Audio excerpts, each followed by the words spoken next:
cumprimento a todos na calmaria do patrão celestial. Amém, meus irmãos?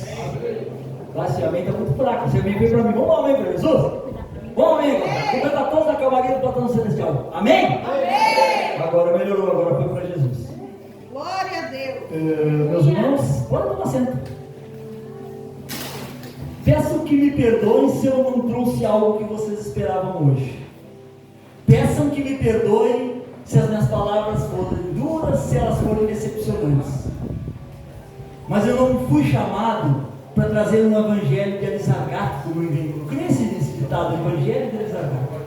Eu não fui chamado para enganar ninguém, para enrolar ninguém, nem para estar agradando ninguém. Eu fui chamado para agradar o meu Senhor. Eu fui chamado para trazer a verdade para a igreja. Eu fui chamado, eu entendo que eu fui chamado para esclarecer as dúvidas da igreja. E por isso eu tenho buscado, por isso eu tenho procurado estudar. E mesmo assim ainda não sei tudo. Mas quando o pastor me disse que seria hoje eu que ministraria, né? Ele nem me convidou, nem perguntou se eu podia. Eu vou contar a verdade, né? Ele disse, irmão, dia 23 é tu que ministra. Eu como você. Mas foi por uma boa causa, ele está cozinhando, glória a Deus. Eu disse, pastor, o senhor sabe a direção que eu tenho sobre Natal. Eu vou ministrar a direção que o Espírito Santo tem me dado. Amém? Você é meu irmão? Você não sabe. Mas quando nós vamos começar com uma oração, vamos se pôr de pé para começar com uma oração? Dificilmente eu começo com oração, mas hoje eu vou começar com oração. Meu Deus, em nome do Senhor Jesus, aqui, Senhor, está o teu povo. Aquele povo, Senhor, que tu chamou, aquele povo que o Senhor escolheu para estar aqui hoje. Por isso, Pai, eu te peço, Senhor, que o Senhor venha trazer esclarecimento para o teu povo, que o teu povo não venha entender, Senhor, como algo duro, como algo pesado, mas venha compreender a tua palavra, e que ela fique gravada no teu coração. Que o teu Espírito Santo, Senhor, esteja hoje aqui agindo, Senhor, e nos dando direção, nos mostrando, dando sabedoria e discernimento, Senhor, da tua palavra e da tua vontade. E para ti, Satanás, demônios, principados, potestades e toda hoste maligna que combatem nas regiões celestiais, pela autoridade que me é conferida, pelo poder do nome de Jesus Cristo de Nazaré, já dou uma palavra de ordem agora: batam em retirada, vocês estão derrotados, porque as setas de vocês não irão atingir o coração do povo de Deus, porque o povo veio aqui hoje, Senhor, para ouvir, para aprender, Senhor, para conhecer o Deus Altíssimo, Todo-Poderoso, o Deus que tem nos sustentado e o Deus que irá nos sustentar até o último dia nosso, caminhando por esta terra. Pai, em nome do Senhor Jesus, já te agradeço, Senhor, pela presença de todos, Pai, te agradeço, Senhor, por esta oportunidade, Senhor, por ter mostrado a teu servo, o nosso pastor, para estar me dando esta oportunidade, Senhor. Te agradeço por estar me usando, Senhor, em nome do Senhor Jesus, Pai. E a ti toda a honra, toda a glória, todo o nosso louvor e os nossos aplausos, Pai, em nome de Jesus. Amém? Vamos aproveitar que nós estamos de pé, meus irmãos, e nós vamos abrir nossas Bíblias lá no livro de Êxodo, capítulo 20, versículo 3. Nós vamos falar do primeiro mandamento. Vou começar com o primeiro e o segundo mandamento. Eu gostaria de ministrar muito mais palavras. Esse culto teria que levar umas 2 horas. O pastor disse que meia hora, eu acho que eu vou levar uns 40 minutos. Vou tentar fazer em meia hora, irmãos. Êxodo o quê? Êxodo 20, capítulo 20, versículo 3. Primeiro mandamento, que diz o seguinte: não terás outros deuses diante de mim. Isso é Deus falando, irmãos. O versículo 4 diz o seguinte: não farás para ti imagem de escultura, nem semelhança alguma do que há em cima dos céus, nem embaixo na terra, nem nas águas debaixo da terra. Não as adorarás, nem lhes darás culto, porque eu sou o Senhor, teu Deus, Deus zeloso, que visita a iniquidade dos pais nos filhos, até a 3ª e 4ª geração daqueles que me aborrecem, e faço misericórdia até 1000 gerações daqueles que me amam e guardam meus mandamentos. Nós vamos agora lá para Mateus capítulo 23, versículo 9. Mateus 23, 9. Jesus Cristo fala conosco esta noite. Jesus Cristo nos dá uma direção aqui. Mateus capítulo 23, versículo 9. Mateus 23, 9. A ninguém sobre a terra chameis vosso Pai, porque só um é vosso Pai, aquele que estás nos céus. Podem tomar assento, meus irmãos. Glória a Deus. Podem tomar assento. Mas agora nós vamos sair um pouquinho da Bíblia. Nós vamos sair um pouquinho, mas ela está na Bíblia e não deixa de estar. Eu quero falar de algo que a Igreja Católica criou, que a Igreja Católica ajudou a sustentar. Não estou condenando a Igreja Católica, porque a Igreja Evangélica também tem seus erros, tem suas falhas, porque nós somos homens pecadores e falhos. Porque se não fôssemos, não precisávamos estar aqui. Já estaríamos na glória com Jesus. Não precisaria essa terra, passarmos por essa terra na qual nós somos passageiros, somos peregrinos. E eu vou entrar lá em algo que o mundo criou, algo que nós muitos fazemos. Eu não quero que levem para o coração. Quem fez, não desfaça. Quem tem crianças pequenas, se converteu há pouco tempo, não vai levar por mal, não vai desfazer nada tão rápido. Procure conversar com algum irmão que tem mais conhecimento, mais sabedoria, mais entendimento da vida. Não desfaçam o que foi feito, porque nós servimos um Deus misericordioso e Ele compreende quando nós não entendemos ainda. Eu quero falar para você de árvore de Natal. Árvore de Natal. Por que as pessoas armam uma árvore de Natal? Sabe de onde é que vem a árvore de Natal? Vem dos povos pagãos, dos povos nórdicos, aqueles dos vikings, dos filmes, né? Lá da Noruega, Dinamarca. E lá, nessa época de dezembro, vem o solstício, bem complicadinho de falar, de inverno, onde é a noite maior do ano e o dia menor. E ali eles fazem festas pagãs para deuses pagãos, e eles têm o pinheiro, que é uma árvore muito resistente, que ela não morre fácil, como símbolo de adoração. Aleluia. E lá eles têm um festival chamado Saturnália, festival de Saturno, para o deus deles pagão, para o deus Saturno.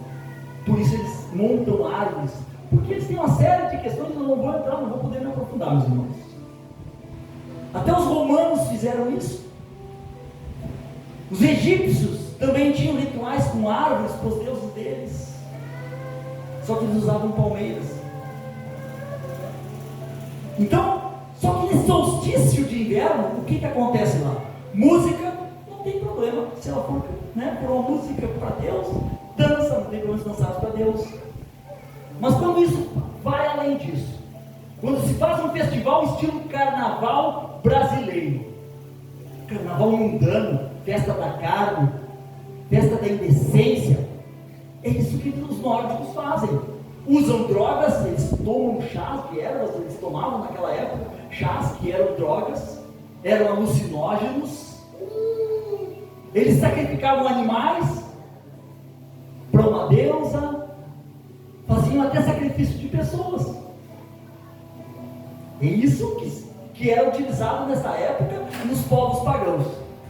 E a Igreja Católica, quando começa não tem como não falar da Igreja Católica, não gosto porque eu fui católico e respeito a Igreja Católica, porque ela tem dogmas muito bons, semelhantes aos nossos também, só que muitas vezes não são conhecidos. A própria Igreja Católica, ela não ensina a sua direção, as suas regras, a sua visão. Mas voltando ao assunto, o que a Igreja Católica fez? Quando eles começam a dominar o mundo, aliados a Roma, onde foi através de Roma que a Igreja Católica começou a prosperar, e foi a primeira igreja que houve, logo após todos os apóstolos de Jesus terem sido mortos, foi a Igreja Católica que se formou e as demais foram sendo abafadas.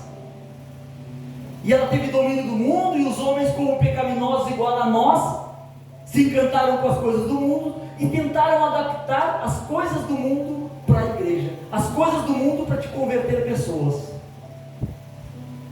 Eu sei que tu gosta de carnaval, então vou fazer um carnaval aqui na igreja, igual aquele lá do mundo, só que eu vou fazer aqui dentro, para te agradar, para te converter. Como assim? Converter, eu tenho que me converter, eu tenho que mudar a minha direção, deixar de ser quem eu era, deixar de ser aquilo que eu era, para ser uma nova criatura, cristão, pequeno Cristo, semelhante a Cristo, como eu sempre falo aqui e vou continuar falando, porque isso tem que tocar em mim, isso que tem me ensinado. E nós vamos ver, irmãos, que essas coisas são coisas do mundo pagão, e que a igreja evangélica também se adaptou. A igreja evangélica também se adaptou. Segundo alguns homens que se dizem conhecedores da história da igreja cristã, das tradições cristãs, diz que o próprio Lutero montava uma árvore, porque Lutero também utilizou a árvore de Natal como forma de evangelizar, como forma de trazer os alemães para esse mundo cristão, porque os alemães também cultuavam deuses ligados à natureza.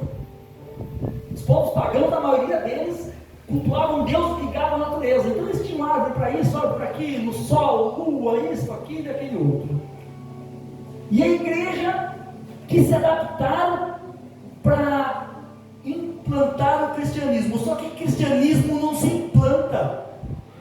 Eu posso implantar a minha empresa com as minhas ideias, mas eu não posso implantar o cristianismo, porque implantar é algo à força, é algo de domínio.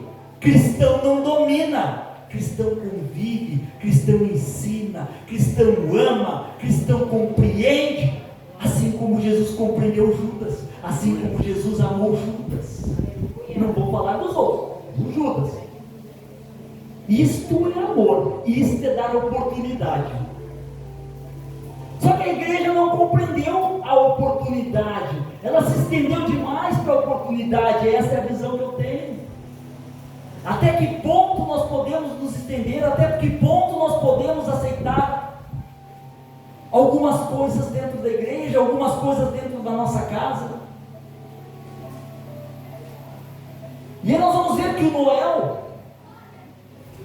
São Nicolau para os católicos, um monge turco, eles equipararam ele a Odin, um deus viking, um deus nórdico, um homem de barba grande. Quem já viu o filme de viking vai ver, Odin é um homem barbudo.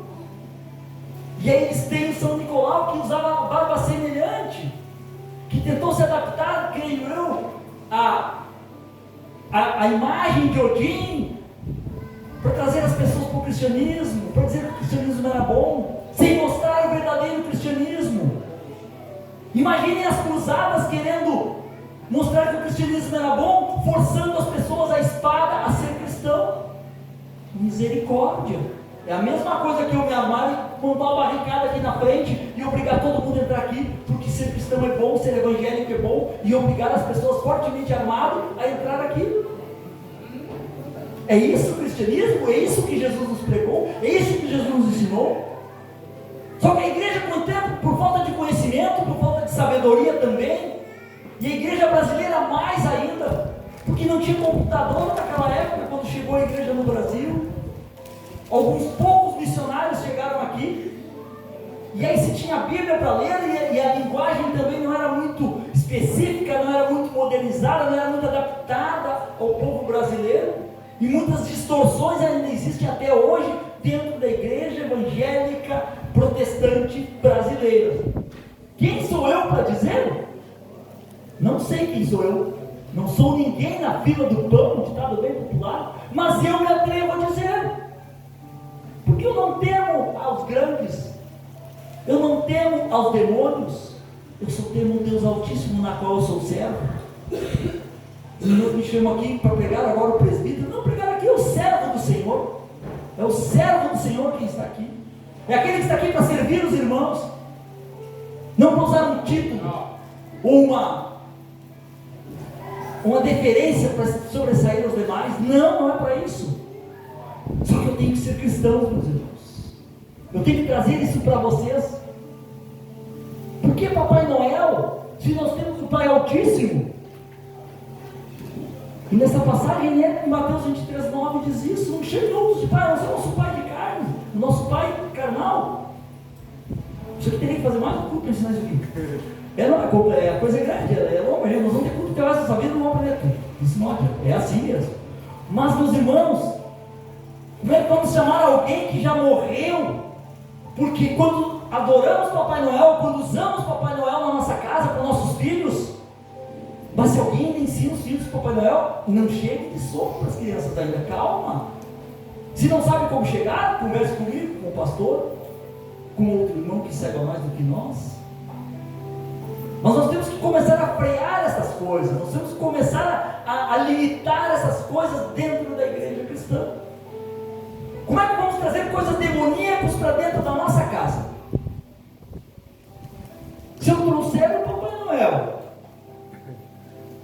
é a mesma coisa que eu pegar uma estátua de demônio de alguma religião pagã e trazer para dentro da minha casa. Me perdoe, mas é isso.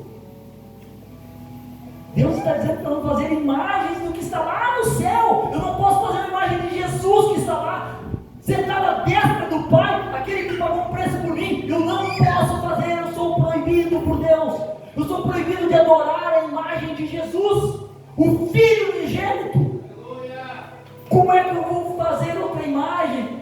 Vou achar bonito, vou venerar aquilo ali, meus irmãos? Como eu vou fazer isso? Se tu montou uma árvore em casa, friso novamente, mantenha ela na tua casa, até passar o tempo que for, é tranquilo, nada é a força, tudo é por entendimento, mas eu tenho que trazer a palavra. Eu não posso mais me eximir dessas questões, porque eu vou ser cobrado. E se a gente não sabe, eu não sabia, Deus não vai te condenar por algo que não foi te ensinado. Mas eu acho que não é bem assim. Então tu senta com alguém que sabe mais que tu e conversa, e vamos para a Bíblia, vamos para os estudos que existem, vamos procurar teólogos que saibam mais que nós, para ver o que eles estão dizendo. Glória a Deus. Aleluia. Outra coisa, Papai Noel renova o ano, ainda tudo bem. Mas quem são os assistentes do Papai Noel? Não são os elfos e os gnomos? Seres místicos e demoníacos? Porque existem anjos, mas não tem homenzinhos pequenininhos com essa forma ou aquela forma, ajudando ninguém, trabalhando materialmente com ninguém. O demônio tem essa autoridade para fazer isso? Tem, Deus deu autoridade para ele fazer. Deu para os demônios, deu para Satanás. E na verdade Satanás mesmo não vem, ele manda os demônios, ele mesmo não vem. Ele vai mandar os demônios. E os demônios podem se materializar? Podem, de várias formas. Então, meus irmãos, Papai Noel é complicado, Papai Noel é difícil. E outra coisa que eu vou dizer, não estou dizendo para não fazer, não, nem eu posso dizer isso. Cada um deve ter o seu entendimento. E aí agora nós vamos lá, não queremos estender muito, né? 25 de dezembro, dia do nascimento de Jesus Cristo. Agora eu vou ter que voltar para a Bíblia, né? Agora nós vamos voltar para a Bíblia. Não, eu vou no livro apócrifo. Você sabe o que é livro apócrifo? Livro apócrifo são livros que foram escritos que não puderam entrar na Bíblia porque eles não foram considerados livros apenas históricos, mas que eles podem fazer parte da história bíblica, eles fazem parte da história bíblica. E lá no livro de Macabeus, você encontra na internet se quiser ler. Lá no livro de Macabeus, capítulo 1, do versículo 59 a 61, do versículo 59 ao 61, o rei Antíoco Epífanes mandava matar mulheres que circuncidavam seus filhos, as crianças, familiares e quem fez a circuncisão. neste dia 25 de dezembro. Esse livro foi escrito em 175 a 134 a.C. Está ligado à história romana. Dia 25 de dezembro era feito isso por este rei. Mas também não é o que basta para nós questionarmos o dia 25 de dezembro como aniversário de Jesus Cristo, como nascimento. Isso foi a decisão da Igreja Católica no ano de 1525 depois de Cristo.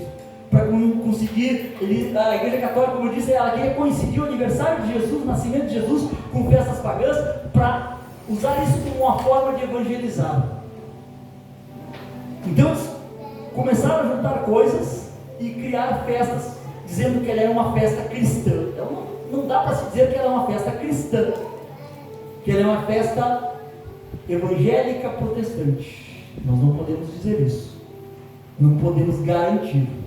Não que não possamos comemorar o aniversário de Jesus neste dia também, não que não possamos. E aí, meus irmãos, também esse dia lá em Levítico 26:30, a palavra diz que Deus abomina a adoração ao rei Sol. E também no dia 25 de dezembro, também nessa época, também os povos pagãos comemoram festas ao rei Sol. Então é bem complicado, é bem difícil a gente definir se podemos, se não podemos. Mas a questão toda está baseada se devemos ou não, se convém ou não, até que ponto podemos, até que ponto não podemos. E aí nós vamos lá para Lucas 2, capítulo 2, versículo 1 ao 7, se vocês quiserem abrir, mas não precisa se pôr em pé, porque é muito, senão vai ser um levanta e senta aqui.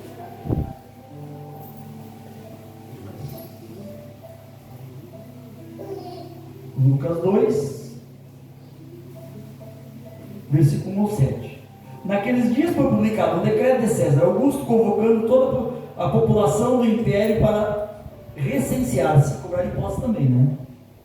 Esse primeiro recenseamento foi feito quando Quirino era governador da Síria. Todos iam alistar-se, cada um na sua própria cidade. José também subiu a Galileia da cidade de Nazaré para a Judeia, a cidade de Davi, chamada Belém, por ser ele da casa e família de Davi, a fim de alistar-se com Maria, sua esposa, que estava grávida. Estando eles ali, aconteceu completarem seus dias, e ela deu à luz ao seu filho primogênito, enfaixou-o e deitou numa manjedoura. Manjedoura é o coxo que a gente dá comida para os animais. Aquele lugarzinho ali, aquela casinha não é manjedoura, aquilo ali é um aprisco, é um galpão, né? Porque não havia lugar para eles nas hospedarias. Mas o versículo 8 é o seguinte: havia naquela mesma região pastores que viviam nos campos e guardavam seu rebanho durante a vigília da noite. Eu não vou prolongar aqui, meus irmãos. Essa época de dezembro, na região de Israel, lá, naquela região, é inverno, é frio. Os animais estão todos dentro do aprisco, comendo. Os pastores só iam para o campo com os animais na primavera. Da primavera, verão, até parte do outono. Então Jesus não pode ter nascido em dezembro, dia 25 de dezembro. Não tem como ele nascer no inverno. Ninguém ia fazer um licenciamento no inverno. Como é que tu ia andar num tempo frio, num tempo gelado, uma peregrinação longa, no inverno? Então aqui nós temos um indício de que Jesus não pode ter nascido no inverno. Não pode ter nascido dia 25 de dezembro. Impossível, praticamente. Até porque, e outra questão, nós temos aquele professor Rodrigo Silva, da Igreja Adventista, que ele é historiador, geólogo, e ele estuda muito. Ele nos mostra vários fatores, só que também ele contesta a data que se tem, como alguns teólogos têm, que seria próximo à Páscoa. Ele já disse que seria próximo a outubro.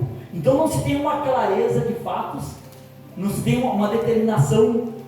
Por quê? Porque nós temos dois calendários. Nós temos o calendário gregoriano, que é o que nós usamos, baseado no Sol, e tem o calendário hebraico, que ele é baseado na Lua. Então isso dá diferença. Se Jesus nasceu na Páscoa, que seria uma época de licenciamento, seria verão, seria primavera, seria época de tempo quente, são os 2 meses que haveriam os licenciamentos, que é março e abril. Poderia. Outubro tem a probabilidade de já ser outono. Não sei se os pastores estariam ainda no outono, né, nos pastos com os animais, porque já estava começando a ficar frio. Mas não existe uma data determinada para que possamos determinar este Natal. Só que fica complicado, fica difícil, porque nós temos muita gente querendo usar uma data por muitos motivos. Por que festejar o Natal da forma que festejam, com presentes e com isso e com aquilo? Por quê? Financeiro? Mas a igreja cristã, eu pergunto, está baseada na vida financeira? Ou está baseada no amor ao próximo e na nossa salvação? Glória a Deus. Como disse no Murilo, não que ela não seja importante, e Deus quer nós muito bem de vida, quer sim. Para isso nós precisamos buscar na palavra entendimento e sabedoria para sermos financeiramente prósperos, mas através da vida. E com certeza nós conseguiremos. Mas a questão é, até que ponto nós podemos usar a festa de Natal? Para isto ou para aquilo? Então são questões que nós não temos resposta. Nós precisamos orar, nós precisamos levar a palavra. Outra questão, Jesus não comemorava seu aniversário.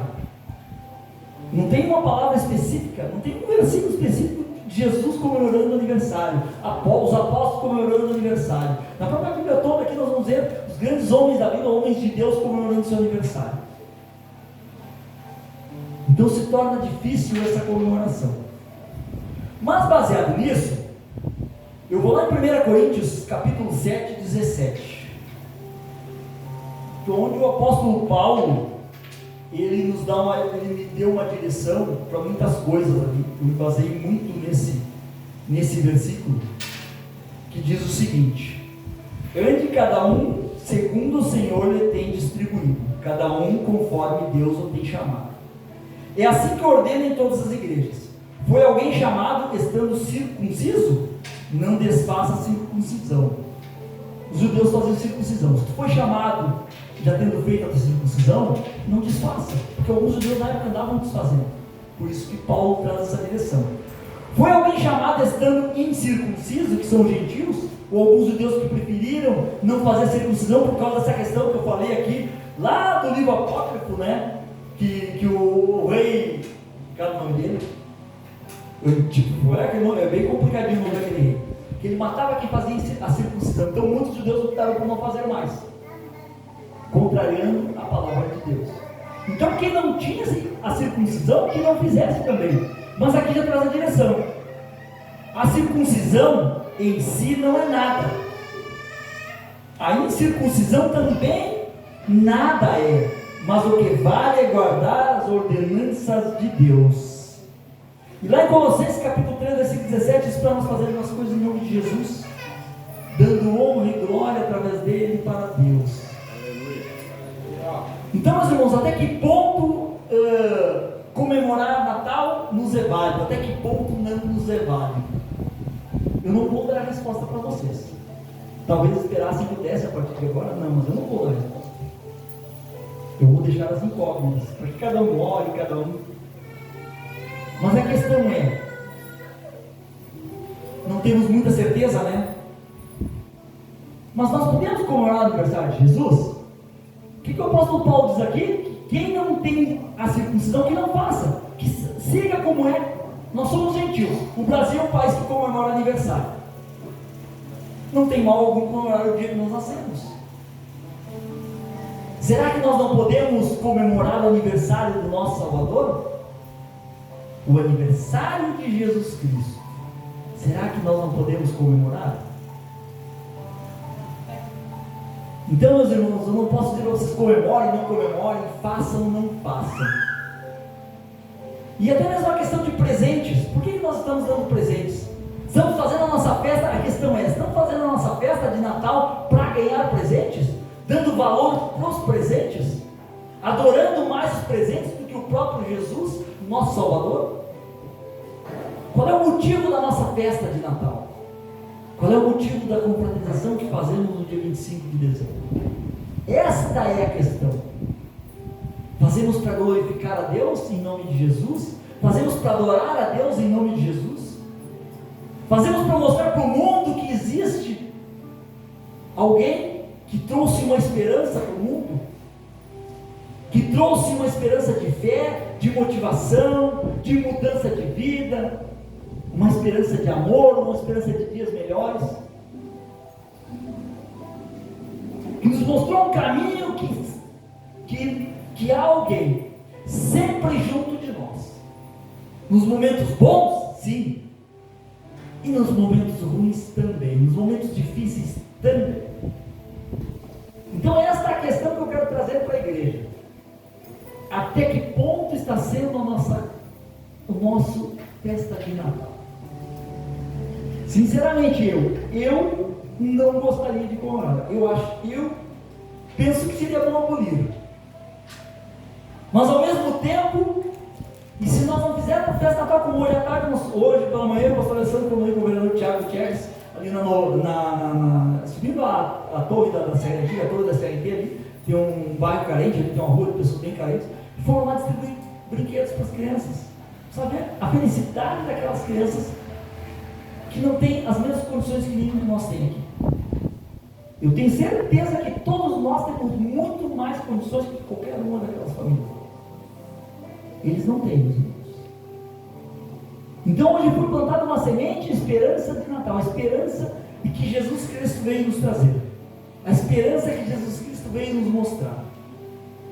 Só que nós temos que usar isso com sabedoria, temos que usar isso para o reino de Deus, temos que usar isso para mostrar que há um Jesus que foi criança como todos neste mundo, que cresceu, que estudou, que aprendeu, que no tempo certo ensinou, que no tempo certo exortou, que no tempo certo amou, que no tempo certo pegou um chicote e correu com os mercadores do templo,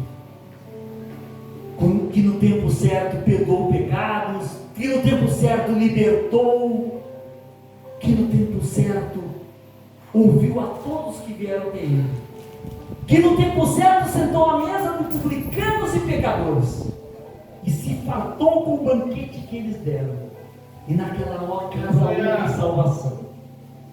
Que no tempo certo veio um homem, servo de um país dominador, inimigo do seu próprio povo, do povo de Jesus, clamar pela vida do seu servo, coisa que para ele era muito fácil, vinha até de graça conforme as guerras. Mas aquele homem de bom coração foi clamar ao Senhor para salvar o seu filho. Mas disse ao Senhor: eu não sou digno que o Senhor entre na minha casa, basta uma palavra sua e meu servo será curado. E a palavra diz que quando ele chegou, o servo estava curado. Este é o Jesus que nós temos que comemorar. Esse é o Jesus que nós temos que apresentar para o mundo. Um Jesus de esperança, um Jesus que faz, um Jesus que muda, um Jesus que cura, que salva, que liberta, que ensina, que nos mói muitas vezes até nós mesmos. Um Jesus que tira nós do conforto da nossa casa, um Jesus que tira nós da nossa tristeza, pelos problemas que enfrentamos, e nos faz felizes para dentro da igreja para pregar a palavra. Aleluia. Um Jesus que vê miséria e chora com a miséria do outro. Um Jesus que vê riqueza e diz para aquele rico: só a tua riqueza não basta para te ser salvo. Tu tem que mudar teu coração. Não que tu não tenha riqueza, porque Jesus compreende a todos nós. Este é o Jesus que eu quero apresentar para vocês, meus irmãos. Este é o Jesus que nos trouxe hoje aqui. Vamos aplaudir Jesus, meus irmãos?